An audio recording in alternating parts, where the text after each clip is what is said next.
Hello everyone, welcome back to official YouTube channel of exam capital. हमेशा की तरह मैं हाजिर हूँ आप लोगों के लिए एक और नए चैप्टर के साथ। हमारा इनकम टैक्स का जो सिलेबस चला हुआ है 3 चैप्टर हम लोग कर चुके हैं। एक और नए चैप्टर जो है recovery and refund of tax. बहुत आसान टॉपिक है, बहुत ही सिंपल है। आज की वीडियो में हम इसको ख़त्म कर देंगे, ठीक है।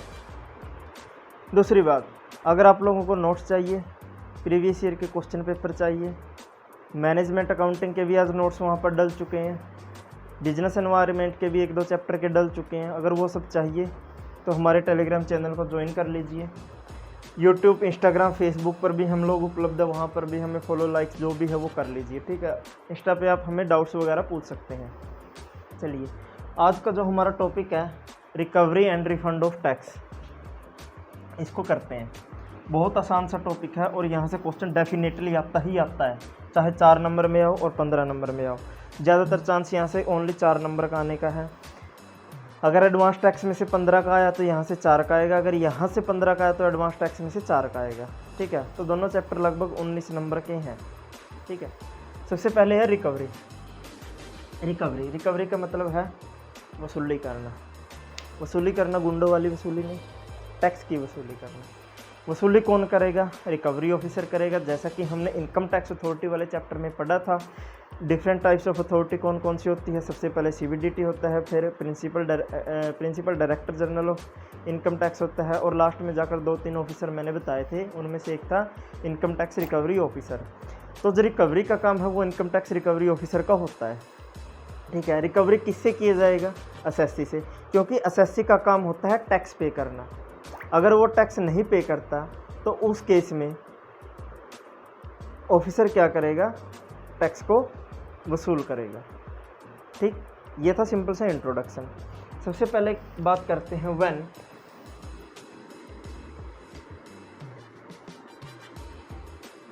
Tax payable. सेक्शन है इसका 220 सब सेक्शन 1, ये इसका सेक्शन है कि टैक्स पेबल कब होगा।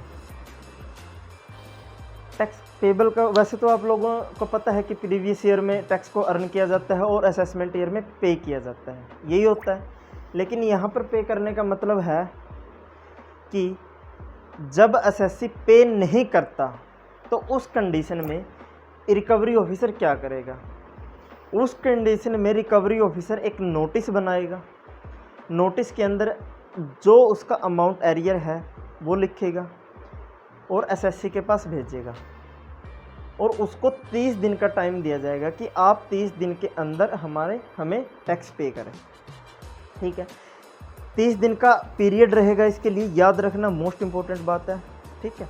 दूसरी बात, यदि उसको रिकवरी ऑफिसर को ऐसा लगता है कि 30 दिन बहुत ज़्यादा है, इसकी वजह से हमारा जो रिवेन्यू है वो इफ़ेक्ट होगा, तो उस वजह से वो उस 30 दिन के पीरियड को कम भी कर सकता है, ठीक है। लेकिन उसको इसको कम करने के लिए जॉइंट कमिश्नर की परमिशन लेनी होगी। सबसे मेन मुद्दे की बात आता है कि ये जो आपने बताया है इसको लिखना कैसे है। लिखना मैं बता देता हूँ, इंग्लिश में कैसे लिखना है, इसके नोट्स में डाल दूँ, आप वो याद कर लेना, हो जाएगा। बस यहाँ पर मैं टॉपिक समझा दूँगा, ठीक है। Any amount specify as payable in the notice shall be paid within 30 days from the service of the notice या from the issue of the notice, ठीक है। ये पर फर्स्ट लाइन लिखनी है। सेकंड लाइन लिखनी है where the assessing officer या रिकवरी ऑफिसर, दोनों में से कोई भी लिख देना, कोई दिक्कत वाली बात नहीं है। where the assessing officer has any reason to believe that it will be harmful to the revenue. In that case, he can specify a period for less than 30 days with the approval of joint commissioner. Video को आराम से earphone लगाकर सुनना, हो जाएगा, ठीक है। मैं लिख देता हूँ, वैसे लिखने से ना वीडियो लंबी बन जाएगी। एक बार दोबारा सिंपल लैंग्वेज में मैं बता देता हूँ। यदि कोई एसएससी इनकम टैक्स पे नहीं करता है तो उस केस में जो रिकवरी ऑफिसर है या असेसिंग ऑफिसर है उसको एक नोटिस भेजेगा और उसको 30 दिन का टाइम दिया जाएगा कि आप अपना टैक्स पे करें। यदि असेसिंग ऑफिसर को ऐसा लगता है कि ये हमारे रिवेन्यू को इफेक्ट करता है तो उस केस में वो क्या करेगा, उस 30 दिन के पीरियड को लेस कर सकता है with the approval of joint commissioner. ये इसके अंदर लिखना है, ज़्यादा कुछ बात नहीं है। दूसरी एक बात इसी के अंदर नोट के अंदर लिखनी है, नोट के अंदर लिखनी है। नोट के अंदर क्या लिखना है, यदि एसएससी कोई भी एप्लीकेशन देता है किसको, इन असेसिंग ऑफिसर को, before the expiry date of, जो ड्यू डेट है नोटिस के अंदर, उससे पहले कोई भी क्या करता है, एप्लीकेशन देता है किसको, असेसिंग ऑफिसर को, तो उस केस में असेसिंग ऑफिसर क्या करेगा, जो वो 30 दिन का पीरियड है उसको बढ़ा सकता है टैक्स के लिए। कोई बात नहीं, आप 30 दिन के बाद पे कर दीजिए, या जो उसकी टैक्स की पेमेंट है उसको इंस्टॉलमेंट में कर सकता है। क्या कर सकता है कि आप इंस्टॉलमेंट में पे करो, जैसा भी असेसिंग ऑफिसर को ठीक लगे वैसा कर सकता है, लेकिन कंडीशन एप्लीकेशन देनी पड़ेगी। लिखना कैसे है इसमें, if an assessee made application to the assessing officer before the expiry of due date of notice, then the assessing officer may extend the period of payment of tax or payment in installment as he may think fit, जो भी उसको ठीक लगे। Clear. दूसरा हमारा इसके अंदर है payment of interest, payment of interest. Section है 220 subsection 2, payment of interest. Interest का मतलब है ब्याज। अब ऐसा थोड़ी कि एसएससी जब चाहे टैक्स पे कर देगा और जब चाहे नहीं। अगर वो टैक्स टाइम पर पे नहीं करता तो उस कंडीशन में क्या होगा, उसके ऊपर इंटरेस्ट दिया जाएगा। इसके अंदर लिखना क्या है, if an SSC has does not pay the tax mention in the notice within the prescribed time, जो नोटिस के अंदर दिया होगा, अगर उसके अंदर वो फेल होता है पे करने में, तो उसके ऊपर एसएससी लायबल टू पे simple interest at the rate 1% per month और पार्ट ऑफ द मंथ। मतलब क्या है कि यदि एसएससी जो नोटिस के अंदर जो अमाउंट मेंशन किया गया है और जो टाइम मेंशन किया गया है उसके अंदर टैक्स पे नहीं करता, तो उसके ऊपर 1% के हिसाब से सिंपल इंटरेस्ट, एक होता है सिंपल इंटरेस्ट, एक होता है कंपाउंड इंटरेस्ट। यहाँ पर सिंपल इंटरेस्ट के हिसाब से 1% पर मंथ के क्या करेगा, इंटरेस्ट चार्ज किया जाएगा। जब से उसने टैक्स पे नहीं किया उस डेट से लेकर जब तक वो टैक्स पे नहीं करता उस डेट तक हो जाएगा। सिंपल है, बहुत ही सिंपल है। दूसरी बात इसके अंदर लिखनी है, यदि जो अमाउंट है, जो टैक्स का अमाउंट है जिसके ऊपर इंटरेस्ट चार्ज किया गया है, उस अमाउंट को रिड्यूस किया जाता है तो उस केस में इंटरेस्ट को भी रिड्यूस किया जाएगा। मतलब यदि जो टैक्स का अमाउंट अगर उसको कम किया गया है जिसके ऊपर इंटरेस्ट लगाया गया है, तो उस केस में इंटरेस्ट को भी कम किया जाएगा। और यदि इंटरेस्ट ज़्यादा दिया है, एसएससी ज़्यादा पे किया है, एक्सेस इंटरेस्ट पे किया है, तो उस कंडीशन में वो रिफंड होगा। ठीक है, हो जाएगा। बहुत ही सिंपल है, बहुत ही आसान है। दोबारा रिपीट कर देता हूँ, पेमेंट ऑफ इंटरेस्ट, यदि कोई एसएससी टैक्स पे नहीं करता है तो जो नोटिस के अंदर मेंशन है, जो डेट मेंशन है उसके अंदर, उस केस में क्या होगा, सिंपल इंटरेस्ट 1% के हिसाब से उसके ऊपर चार्ज किया जाएगा। ठीक है।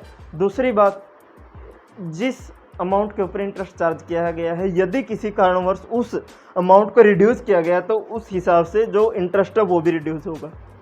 हो जाएगा, बहुत ही सिंपल है। नोट्स डाल दूँ, आप लोग नोट से कर लेना। ठीक है, क्योंकि अगर मैं यहाँ पर लिखवाता हूँ ना तो लंबी वीडियो बन जाती है। कमेंट भी आए थे बहुत सारे स्टूडेंट्स का कि लंबी वीडियो हो जाती है। ठीक है। तीसरा इसके अंदर टॉपिक है wave of interest. Wave of interest, wave of interest का मतलब है ब्याज माफी। वेव का मतलब है माफ करना, माफ करना।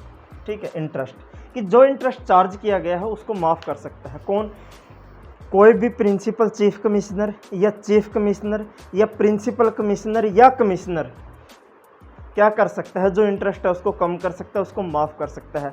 लेकिन उसको लिए वो 3 कंडीशन होती हैं। 3 कंडीशन कौन कौन सी होती है, वो सेटिस्फाई होना चाहिए कि ऐसे थोड़ी कि वो किसी को माफ़ कर देगा। ठीक है, पहली है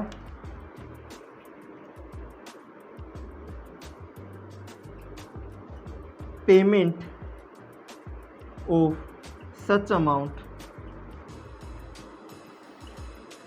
has cause for genuine hardship to the assessee, कि जो पेमेंट है इंटरेस्ट की उसकी वजह से कोई हार्डशिप हो रही है एसएससी को, तो उस केस में वो उसको रिड्यूस कर सकता है या वेव कर सकता है, माफ़ कर सकता है। दूसरी है payment of default amount was due to circumstances, spelling अपने हिसाब से देख लेना, beyond the control to the assessee. इसका मतलब ये है कि जो अमाउंट डिफ़ॉल्ट हुआ है, जो उसने पे नहीं किया है, उसके लिए क्या होगा कि जो प्रिंसिपल कमिश्नर है, जो अथॉरिटी है, वो सेटिस्फाई होनी चाहिए कि जो एसएससी कोई ऐसे कारण हो गया था जो उसके वश में नहीं था, कि कुछ ऐसे कारण थे जो उसके वश में नहीं था, जिसकी वजह से वो टैक्स पे नहीं कर पाया, तो उस केस में भी वो उसको रिड्यूस कर सकती है, माफ़ कर सकती है। और जो तीसरा पॉइंट है बहुत ही सिंपल है, if an assessee cooperate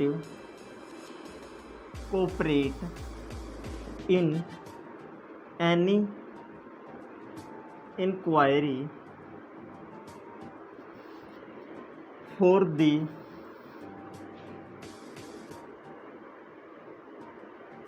recovery of tax due from him. तीसरा पॉइंट कहता है कि यदि एसएससी कोऑपरेट करता है, जो उसके ऊपर इंक्वायरी की जा रही है रिकवरी ऑफ टैक्स के लिए, जो उसके ऊपर ड्यू हुआ है, तो उस केस में क्या होता है, रिड्यूस किया जा सकता है। क्या? इंटरेस्ट रिड्यूस किया जा सकता है, ठीक है, तो या उसको माफ़ भी किया जा सकता है। ये था सिंपल सी बात। तीसरी बात है कि पेनल्टी या फाइन कैसे लगेगा रिकवरी के केस में। पेनल्टी या फाइन किस तरह से लगेगा, बहुत आसान है, बहुत ही सिंपल है, कुछ नहीं है इस चैप्टर में। रिफंड वाला टॉपिक लगभग हो गया, बस मोड ऑफ रिकवरी वाला टॉपिक लगभग हो गया। इसके बाद बस एक है कि रिकवरी ऑफ कैसे होंगे, कौन कौन से मोड है, कौन कौन से मेथड हैं, किस किस तरीके से वो करेगा, ठीक है। पेनल्टी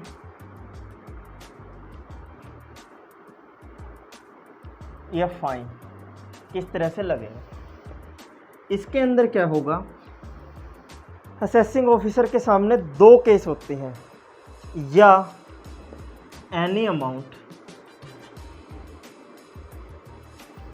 में असेसिंग ऑफिसर डायरेक्ट, जो असेसिंग ऑफिसर को ठीक लगता है वो अमाउंट उसके ऊपर लगा सकता है पेनल्टी के रूप में या फाइन के रूप में। दूसरा है कि यदि डिफॉल्ट कंटिन्यू हो रहा है, in case default continue default कि बार बार हो रहा है डिफॉल्ट, उस केस में असेसिंग ऑफिसर क्या करेगा, टाइम टू टाइम उसके ऊपर फाइन या पेनल्टी लगाया जाएगा। लेकिन कंडीशन ये होगी, जो अमाउंट पेनल्टी या फाइन का होगा वो जो अमाउंट टैक्स का है उससे ज़्यादा नहीं हो सकता। The amount of penalty does not exceed the amount of tax, या अमाउंट ऑफ डिफ़ॉल्ट टैक्स, या डिफ़ॉल्ट अमाउंट, कुछ भी लिख लो। पहला है अपने हिसाब से पेनल्टी या फाइन लगा सकता है। दूसरा है यदि कंटिन्यू डिफ़ॉल्ट हो रहा है तो उस केस में टाइम टू टाइम वो फाइन लगा सकता है, लेकिन फाइन या पेनल्टी की अमाउंट जो डिफ़ॉल्ट अमाउंट है उससे ज़्यादा नहीं होनी चाहिए। ठीक है, ये है इंट्रोडक्शन, सिंपल सा है, बहुत आसान है। ठीक है, इसके बारे में जानना ज़रूरी था। जनरली कुछ लोग इसको करवाते नहीं हैं, लेकिन मैं करवाता हूँ क्योंकि बेस क्लियर होना चाहिए। जब तक बेस क्लियर नहीं होगा कोई फ़ायदा नहीं है। और रिकवरी के अंदर जो ज़्यादातर क्वेश्चन आता है, modes of recovery, modes of recovery या मेथड्स। 10 मेथड है, सिंपल से हैं। पहला है recovery by recovery officer, by recovery, यहाँ पे टैक्स लिखिए, टैक्स रिकवरी ऑफिसर। जो टैक्स रिकवरी ऑफिसर है उसको हम कलेक्टर ऑफ इनकम टैक्स कहते हैं, क्योंकि वही तो कलेक्ट करता है टैक्स को। इसके अंदर क्या लिखना है, tax recovery officer means collector of income tax. ठीक है। दूसरी बात, यदि एसएससी टैक्स पे नहीं करता है तो उस केस में जो रिकवरी ऑफिसर है वो एक स्टेटमेंट बनाएगा, एक फॉर्म की, उसमें जो भी अमाउंट एरियर होगा, मतलब नहीं आया होगा, बचा हुआ होगा एसएससी के पास, जो उसने पे नहीं किया है, एरियर अमाउंट, वो मेंशन करेगा। टाइम मेंशन करेगा कि इस टाइम के अंदर आप लोगों ने क्या करना है, टैक्स को पे करना है, और एक नोटिस के रूप में उसको एसएससी के इशू कर देगा। क्लियर हो जाएगा। दोबारा बता देता हूँ, if SSC has not paid the tax, in that case the recovery officer make a statement in prescribed form specified arrear amount in the notice या due from assessee in the notice। ठीक है, ये इसके अंदर लिखना है। दूसरी बात, यदि उसके बावजूद भी वो पे नहीं करता है, ये लास्ट अपॉर्चुनिटी होती है नोटिस देने की, उसके बावजूद भी वो टैक्स पे नहीं करता है, तो उस केस में क्या करेगा, वो बाई अटैचमेंट और and sale of defaulters movable property.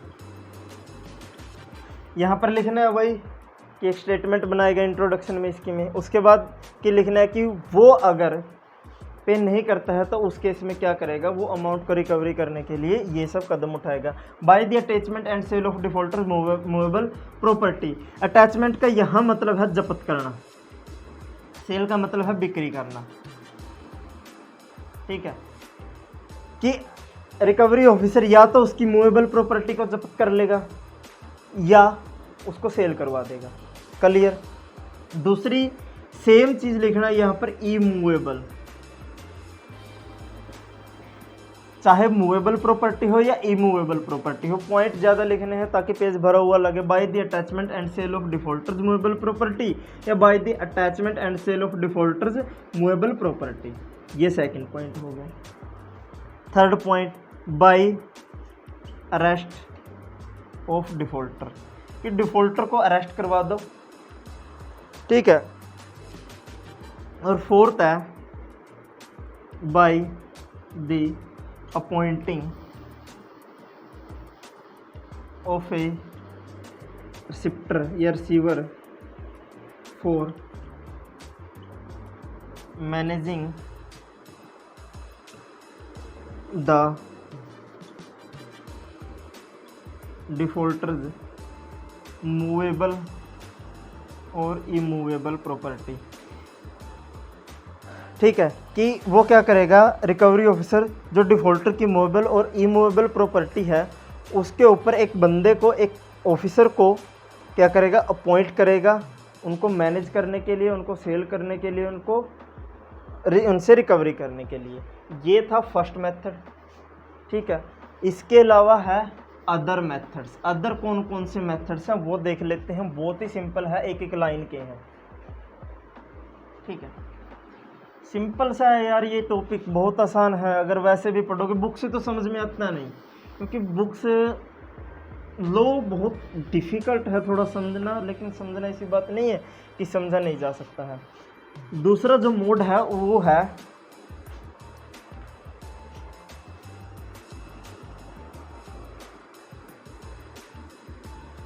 Deduction from salary.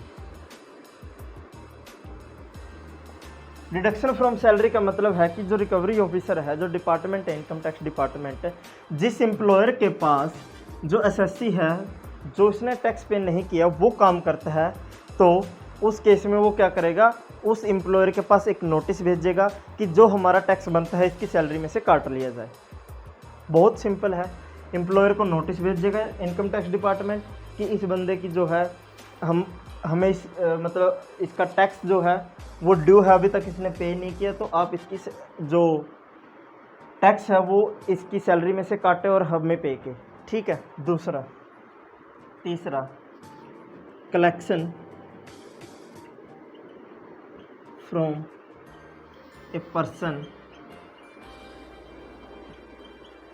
Have a loan from SSC. कोई ऐसा व्यक्ति है जिसने एसएससी से लोन ले रखा है, तो वहाँ से वो कलेक्ट करेगी।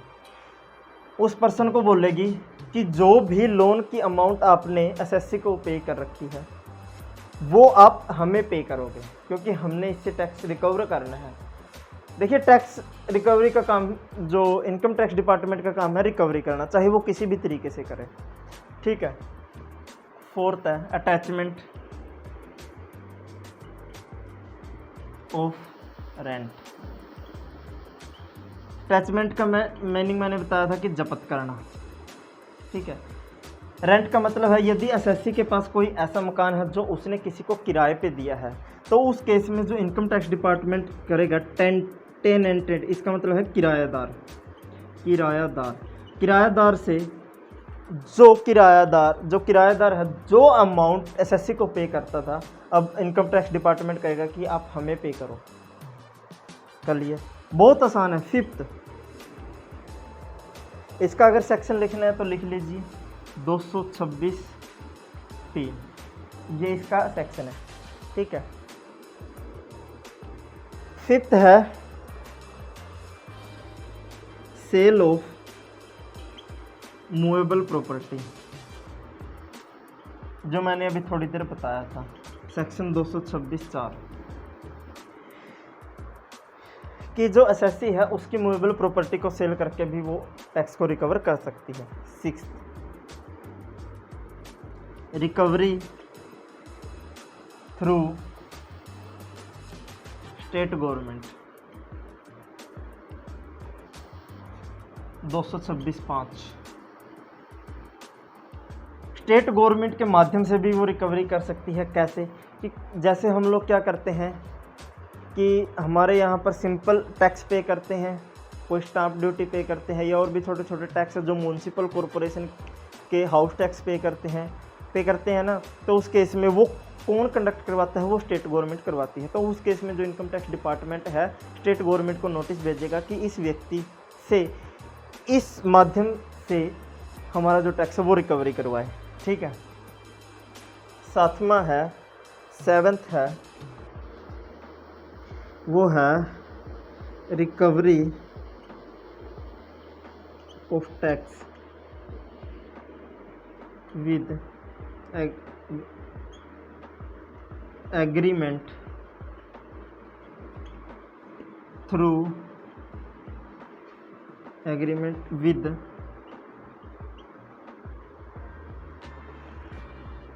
फॉरेन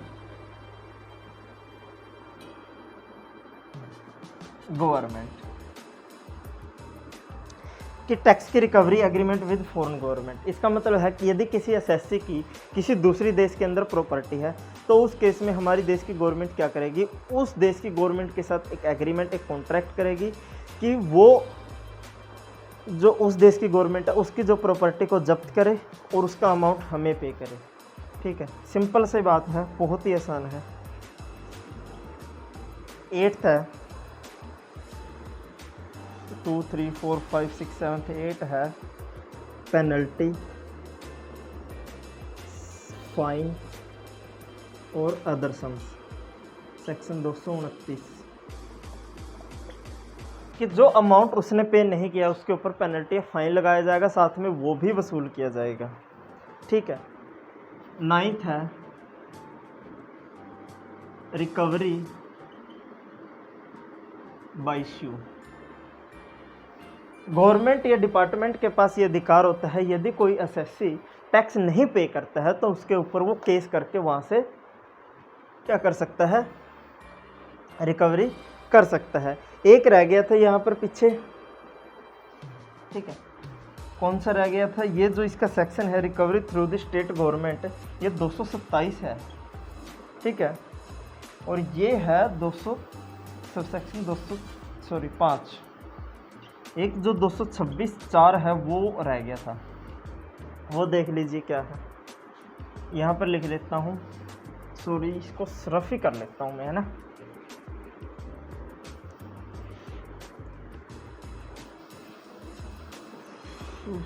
लास्ट है 10वां, application to the court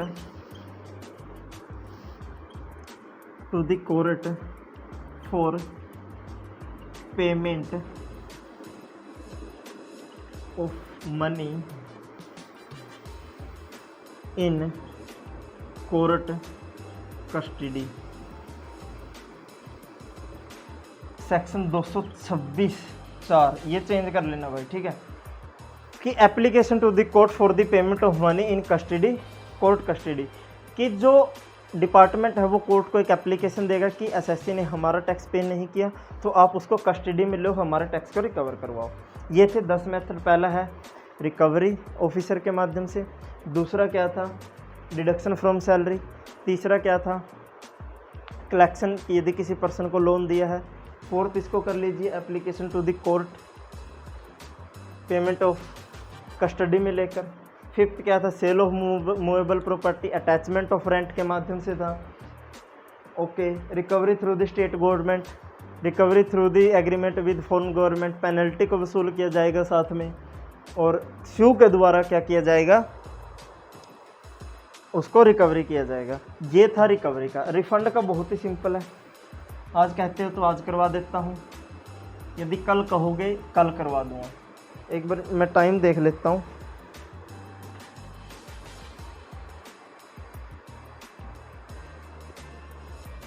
video ज़्यादा लंबी हो जाएगी दोस्त, कल इसकी वीडियो डाल दूंगा मैं, रिकवरी की भी, कल 2 चैप्टर की इकट्ठी वीडियोस डाल दूंगा मैं, सॉरी रिफ़ंड की। रिफ़ंड में कुछ नहीं है, 10 मिनट का काम है, ठीक। ये था रिकवरी का। रिकवरी के अंदर हम लोगों ने क्या पढ़ा, टैक्स पेबल पढ़ा, इंटरेस्ट पढ़ा कि किस रेट से इंटरेस्ट लगेगा, उसके बाद हम लोगों ने वेव या रिड्यूस किया जा सकता है, उसके बाद पेनल्टी या फाइन कैसे लगाया जाएगा, और मोड्स, ठीक है। जनरली यही क्वेश्चन आता है 4 नंबर का। रिफ़ंड का भी आ जाता है, what do you mean by refund, कैसे अराइज होता है रिफ़ंड, कौन उसके लिए क्लेम कर सकता है, ठीक है, या ऐसे कौन कौन सी केसेज है जहाँ पर एप्लीकेशन नहीं देनी पड़ेगी रिफ़ंड के लिए, और किस यदि रिफ़ंड जो डिपार्टमेंट है रिफ़ंड नहीं करता है तो उस केस में इंटरेस्ट किस रेट से चार्ज किया जाएगा, किस रेट से इंटरेस्ट मिलेगा एसएससी को। ये 4-5 टॉपिक है, बहुत ही सिंपल है, 10-15 मिनट में हो जाएंगे। आज के लिए इतना ही। वीडियो अच्छी लगी तो शेयर कर लीजिए, चैनल को सब्सक्राइब कर लीजिए। तब तक के लिए बाय, थैंक यू, जय हिंद, भारत माता की जय।